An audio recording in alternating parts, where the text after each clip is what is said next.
Hey guys, what's happening? So we are back for more Predator vs. Spider-Man with issue 2, and this one takes things up a few notches. So with that said, if you're enjoying these videos, be sure to drop a like, subscribe if you're new to the channel, and don't forget to hit that bell up top to get all notifications. Alright, so coming back, the first thing we're given is a reminder of the conditions that everyone in New York's dealing with right now, with it saying 8.5 million people live in New York City, and they're all out of power on what's turning out to be the hottest night of the year. Hot as blood, hot as hell, all across the city, utility workers are scrambling to repair the grid, but they don't know, not really, what kind of darkness they're up against. So from here, this immediately follows one of the utility workers, who's getting ready to repair this damaged power line, which is still live. And I mean, I'm no expert, but I think he should go to the breaker and cut the power first. But while he's down here, as it turns out, he's right next to the subway car that we saw MJ and the other young lady trapped in back in issue 1, where at the time, things were not looking good for the two of them, with the Skinner Predator just showing up. But right now, the utility worker hears someone crying for help. So of course he goes to check it out because he doesn't know he's in a Predator comic, and his initial thought is that there's just people trapped in the subway, so he goes to help them out. And as soon as he opens the door, there's just a pool of blood inside. And even now, he still hears someone saying, "Help, help me." So he steps in, only to look up and see bodies hanging everywhere, with no skin, limbs missing, just before he's approached by a saggy-skinned, shadowy figure that turns out to be the Predator, who, like we've seen before in other stories as well as Predator movies, the Predator's just using recorded playback from one of his previous victims, saying "help me" to lure this guy in. And I gotta say, anytime I see this, it just makes me think, what kind of speakers are these Youchs using? That just sounds so good that they fool people every time. Like, are they using Harman Kardons or something? Some Sennheisers? Because they work every time. But as soon as this guy gets taken out, we see MJ and the other girl take this opportunity to make a run for it out of the next subway car. And at one point, this girl tells MJ, "I don't want to die." And MJ tells her, "You won't.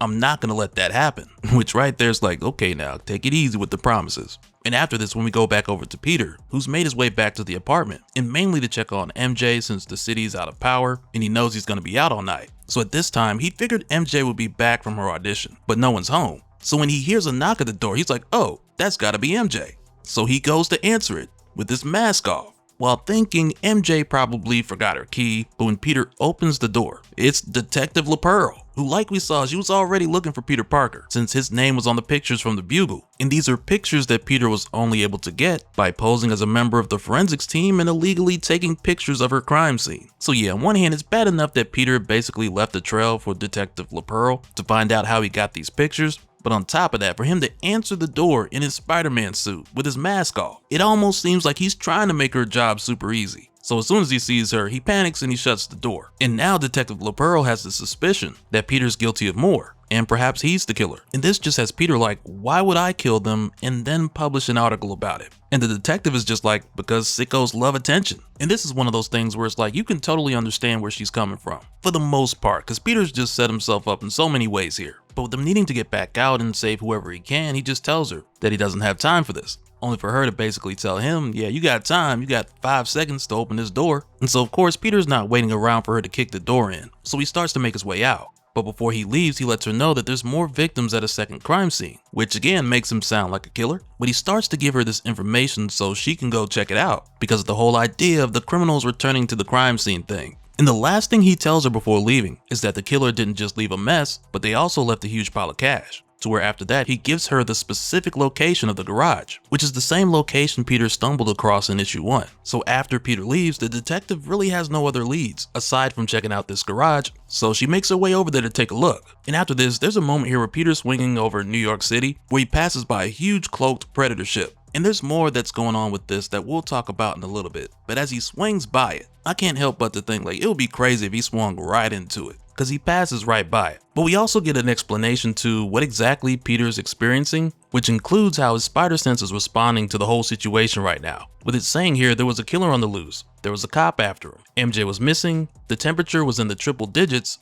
and the power was out. Peter's spider sense made his brain feel like a hot itch, but he couldn't pinpoint any one threat. The whole city felt alive with danger, above and below. So for this Peter, it's much like a lighter version than what we've seen, where his spider sense would either go crazy because of Galactus, or in Dark Ages, when a Celestial was waking up inside the Earth. Because there's some times where Peter's spider sense will go crazy and have him in excruciating pain, or it'll just be like a constant hum. But nonetheless, as Peter makes his way through the city, he's seen by whoever's on this ship. which again, we'll talk more about that in a little bit. But for Peter to make some kind of sense out of everything that's going on, since he can't just look online, he makes his way to the New York Public Library. And as he does, we're told here he had to trust that MJ could take care of herself and focus on the real heat of the night. Something was out there hunting and collecting skins, fingers, toes, skulls, ears, eyes, anatomical trophies, and it left something behind as well. A calling card, a symbol. The internet might be down, but he knew he could solve this riddle of flesh and blood with paper and ink. So basically, Peter's looking to do some research, since he hasn't seen anything like this before. And while he's here, we head back to the garage, which is also referred to as crime scene number 2, where we find Kraven, who's now made his way here. And for a moment, he makes a confession about how he was bored, but he's not now, because whoever or whatever did this has proved themselves worthy of him. And while Kraven's here, I'm not gonna front, it's kind of impressive. And it's low-key one of my favorite moments in this series so far, because just by looking around, he's able to put together a ton of information about who and what he's up against. And not so much the case of knowing that it's a predator specifically, but as you would expect, Kraven's able to make a very accurate assessment on who this other hunter is and what all has happened in this garage. With one of the first things that he points out is that they didn't take the money. They only cared about flesh, blood, and bone. And with them noticing the victims are skinless, with one missing an eye, the other a finger, right away he's like, this is a trophy hunter. And somewhere they've got a den to place their trophies, which is something that Kraven would see as a real prize, as far as hunting down a trophy hunter. And as Kraven goes back to admiring how these victims were flayed, Kraven says here, to skin a human so quickly and precisely, that's as delicate and difficult a task as folding origami in a rainstorm. You must have such wonderful tools. And it's like, for me, there's something about this combination of Kraven analyzing and admiring a predator that has me kind of feeling like, you know what, I probably would have been upset had we not had this moment go down before things really pop off. But as he continues to look around, Kraven sees the huge bloody footprints. So he's like, I've never seen tracks like yours before. Bipedal, vaguely reptilian, perhaps 8 feet in height. There's just one problem, and that's where Kraven sees some webbing and he's like, oh, Spider-Man has been here. And he's arranged some sort of trap. And now with knowing Spider-Man was here and seeing this trap that he set, these things are going to affect how Kraven approaches this whole situation. But before he's able to take another step, Detective Lapearl shows up. So Kraven gives her a fair warning by telling her it's not wise to point that gun at him, because he has no beef with her. But given the fact that he's standing here in a room full of skinned bodies while wearing all sorts of hunting gear, the detective goes for the arrest. But just when she gets close enough to put the cuffs on him, Kraven grabs her hand and nearly gets his face shot off. Like she quick on the draw like smoke when cornbread grabbed him. But Kraven does a really smart move here, because when he tosses her off to the side, he throws her right into Spider-Man's trap, while telling her, you are brave but stupid. Brave and stupid will get you killed on a night like this. So here you should stay, while I go hunting. And like I mentioned before, with Kraven seeing Spider-Man's trap, and that affecting his approach for this whole situation. Now that Kraven knows that Spider-Man's also after this mysterious killer, for Kraven it's now more than a hunt, it's a race. And in Peter's case, with him doing a ton of research, he's come across a number of instances throughout history where a bunch of other victims were found the same way.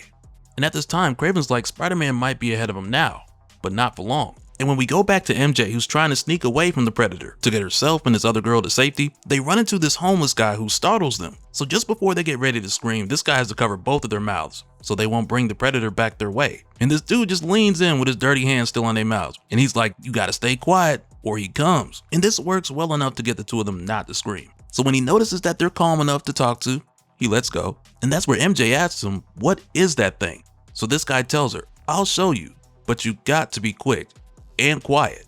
And this is where he leads them to what's basically the predator's den. As we're told, all around them are old and young, weak and strong, every gender, every ethnicity. The only thing the victims have in common is that they were dead. This isn't the trophy room of a hunter. It's babbling, slobbering chaos, a collection of cruel madness. So yeah, after seeing this confirms what I'd figured back in issue 1. As far as this being a predator who's dishonored the Yautja code, which definitely means we're dealing with a bad blood predator, who at oftentimes are considered to be unstable. And so next, when we head back over to Peter, he's now made his way back to the Daily Bugle to show J. Jonah Jameson what he's found. And at first, Jameson's like, what's a pile of old mold-stinking books have to do with what's happening right now? And this is where Peter tells him what they've been seeing with this mysterious killer. It's been going on for a long time. So Peter tells him here, in times of war, in times of plague, in times of drought, whenever things got hot, dangerously hot. And he holds up some pictures for Jameson to see, while saying, look at this, that's the Ardennes Forest, 1945 Battle of Bulge. Those bodies, they belong to German and US forces. And Jameson's just like, okay, well, what are you saying? So Peter tells him this symbol and this style of killing, they've been going on for hundreds of years, all around the globe. But to Jameson, all of this just sounds like a bunch of conspiracies, so he quickly dismisses it. But when Peter's spider sense goes off and some pigeons are startled by the window, Peter goes to check it out. And even now, Jameson's like, do I need to be worried about you, Parker? You're paranoid about century-old threats and birds. Only for Peter to tell him, you've got to trust me. I've got a sense about certain things. And it's right here with this cloaked predator ship just outside the window. Reveals itself with 3 predators getting out, with it saying before the power went out, when Peter saved the story about the killings to the Daily Bugle cloud, the photograph of the crime scene triggered an algorithm that had been lying in wait for exactly such a visual signature. A signal went out, and a hunting party followed. They are here for the one who hunts without honor. So now this Yautja serial killer's got some certified predators coming after him, in addition to Kraven and Spider-Man, while MJ's moving closer to the problem instead of away from it. I don't know what she's doing. She wildin'. So now real quick, I want to give a special shout out to all the patrons. Thank you guys for all of your support. And for anyone who's new here who wants more information on how to support the channel, I got a link below where you can go to patreon.com/dopespill. But that'll do it for this one, guys. Let me know your thoughts down in the comments below, and we'll do it again on the next one. Alright, later.